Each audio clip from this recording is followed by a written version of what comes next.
Om Swastiastu, Namo Buddhaya, Salam Kebajikan, dan selamat malam.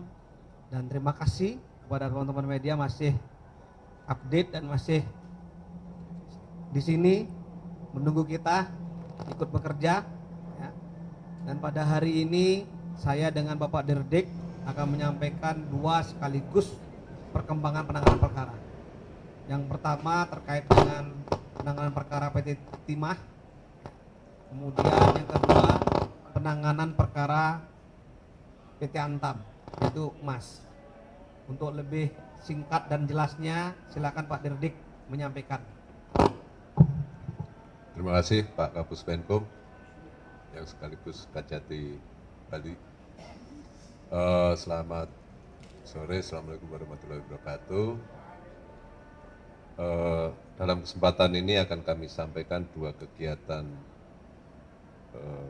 penyidikan di lingkungan Jaksa Agung Muda Tindak Pidana Khusus. Yang pertama adalah perkembangan penanganan kasus tindak pidana korupsi dalam tata kelola komoditi emas tahun 2010-2021. Pada hari ini, Rabu 29 Mei 2024, tim penyidik telah memanggil 4 orang saksi. Yang selanjutnya, berdasarkan keterangan saksi dan alat bukti yang telah kami kumpulkan, maka tim penyidik menetapkan 6 orang saksi sebagai tersangka. Mereka adalah para General Manager Unit Bisnis Pengelolaan dan Pemurnian Logam Mulia atau UB PPLN PT Antam pada periode kurun waktu 2010 sampai dengan 2021. Mereka adalah Saudari TK periode 2010-2011, Saudara DM 2013, Saudara HN 2011 sampai dengan 2013, Saudara DM 2013 sampai 2017, Saudara AH 2017 sampai dengan 2019, Saudara MAA 2019 sampai dengan 2021, dan Saudara ID 2021 sampai dengan 2022. Bahwa setelah dilakukan pemeriksaan kesehatan, dari 6 tersangka tersebut, 4 kami lakukan tindakan penahanan untuk kepentingan penyidikan, yaitu Saudara HN, MA, dan ID. Kita lakukan penahanan di Rutan Salemba Cabang Kejaksaan Agung, dan Saudari TK di Rutan Pondok Bambu, Jakarta Timur. Sedangkan 2 tersangka yang lain tidak kami lakukan penahanan karena pada yang bersangkutan pada saat ini Saudara DM sedang menjalani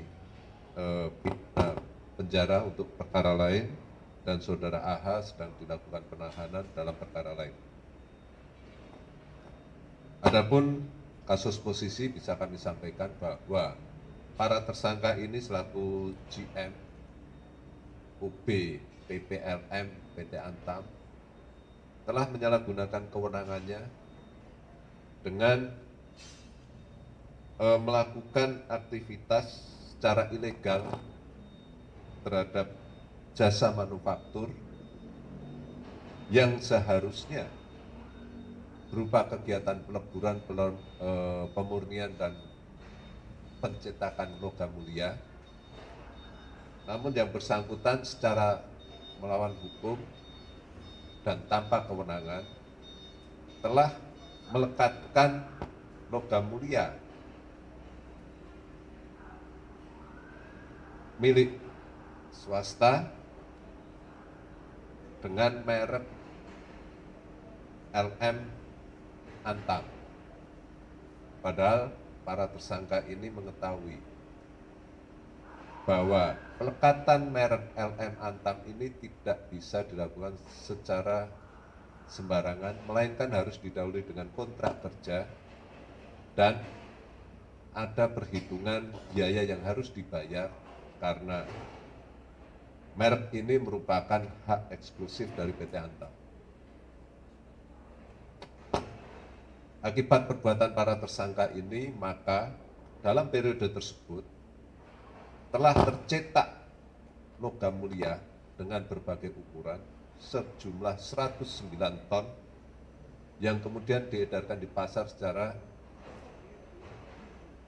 bersamaan dengan logam mulia produk PT Antam yang resmi, sehingga logam mulia yang bermerek secara ilegal ini telah menggerus pasar dari logam mulia milik PT Antam, sehingga kerugiannya menjadi berlipat-lipat lagi.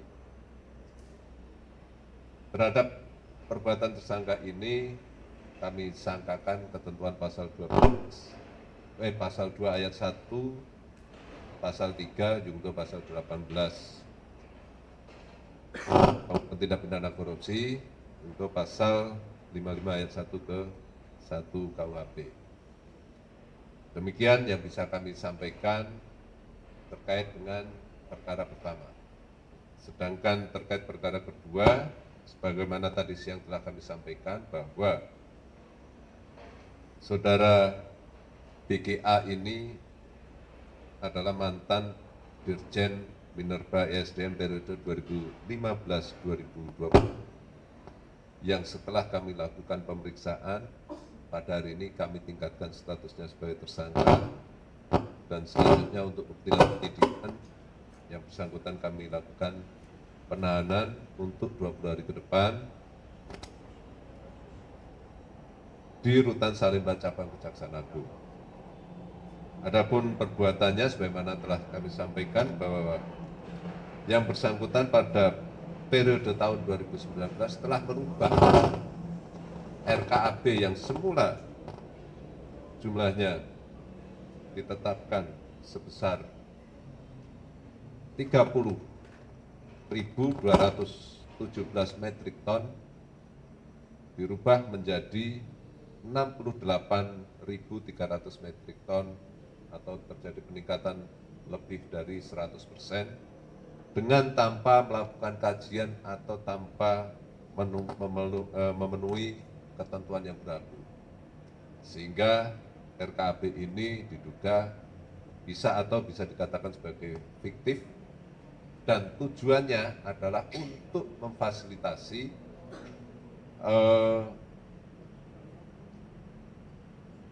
timah hasil peredaran secara ilegal cetakan sehingga bisa dijual secara melalui PT Timah. Mungkin demikian yang bisa kami sampaikan dalam perkara kedua.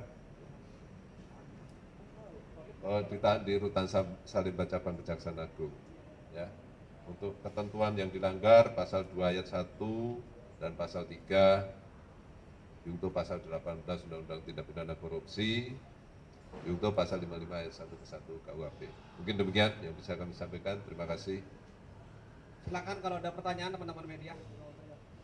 Kasus yang berbeda ini terkait dengan kasus tata niaga komoditi emas, di mana dari penanganan perkara ini kita temukan bahwa ternyata ada aktivitas manufacturing yang disalahgunakan oleh oknum-oknum dari PT Antam, yaitu para general manager tadi. Ya, ini kasus baru, terpisah dengan kasus Budi Said. Ya. Pemeriksaan telah kita lakukan kemarin, kita periksa dalam rangka untuk mencari tahu penghasilan dari saudara SD sejauh mana, sebesar apa dan sebagainya. Itu untuk kepentingan klarifikasi terhadap penghasilan resmi dari saudara SD. Ya. Sudah diperiksa ya? Ada lagi? Sebagaimana kami sampaikan tadi, kita lihat pasal yang kita sangkakan ada pasal 55, di situ ada turut sertaan dari para pelaku, sehingga ini memang ada korelasi antara perbuatan para tersangka satu dengan yang lain. Jadi ada hubungannya ya, karena pasal 55 ayat 1 ke 1 KUHP tadi. Ada lagi? Oh belum. Oh itu nanti dalam proses ini masih kita tunggu saja. Ya Pak, izin. Ini banyak yang nanya ini. Terhadap tersangka HL nanti kita tunggu. Yang jelas kita sudah melakukan pemanggilan dan tentunya nanti akan ada upaya-upaya untuk bisa menghadirkan yang bersangkutan untuk dilakukan pemeriksaan. Ya. Sejauh ini sudah 2 kali. Udah 2 kali ya. Tadi kalau yang 3 kali kemungkinan ada upaya paksa dari penyidik. Terkait dengan tempat persidangan, kita ketahui ada beberapa lokus delikti yang telah kita temukan. Nanti masalah tempat persidangannya di mana akan kita lihat. Ya, dari sisi efisiensi dan efektivitas penanganan perkara akan kita pertimbangkan, termasuk juga dari sisi kemudahan para saksi untuk kita hadirkan. Ya, kita menganut asas murah, cepat. Ya, tadi sesuainya, tapi bisa melihat juga mengenai saksi yang bisa dihadirkan, jumlah saksi yang mana yang lebih banyak atau lebih besar untuk bisa dihadirkan ya. Di luar ya. Tentu saja upaya-upaya itu pasti kita lakukan ya, tapi bagaimana kami mengupayakan dan sebagainya kan tentu saja tidak bisa kami sampaikan di sini ya. Tapi mari kita tunggu ya. Kita lihat aja perkembangannya ya. Strateginya itu ada. Jauh ini belum ya. Seluruh rekening masih kita blokir dan masih kita dalami aliran-aliran dan keterkaitannya. Ya. Satu lagi. Kerugian keuangan negara dan manfaat yang diterima itu masih dalam proses. Ya. Nanti kita tunggu. Ini kasus baru ya. Masih berjalan. Ini kasus baru. Kalau sudah ada nanti disampaikan oleh teman-teman penyidik dan kita akan rilis nanti. Ayo lagi satu aja, lagi satu. Biar nanti enggak ngomel. Sejauh ini yang bersangkutan masih kami periksa sebagai saksi. Apa dan bagaimana yang didapat tentu saja tidak bisa kami sampaikan. Nah, kita lihat aja sepanjang ada atau tidak alat bukti itu yang jadi pegangan kami. Ya, kalau tidak ada alat bukti, tidak ada urgensinya, ya. Jadi semua pemeriksaan itu tergantung dari kebutuhan penyidikan, tergantung dari alat bukti yang kita akan dapatkan, seperti itu ya. Saya kira itu ya teman-teman media, terima kasih sekali lagi atas kehadirannya. Ya, saya tutup dengan Assalamualaikum warahmatullahi wabarakatuh dan Om Santi Santi Om.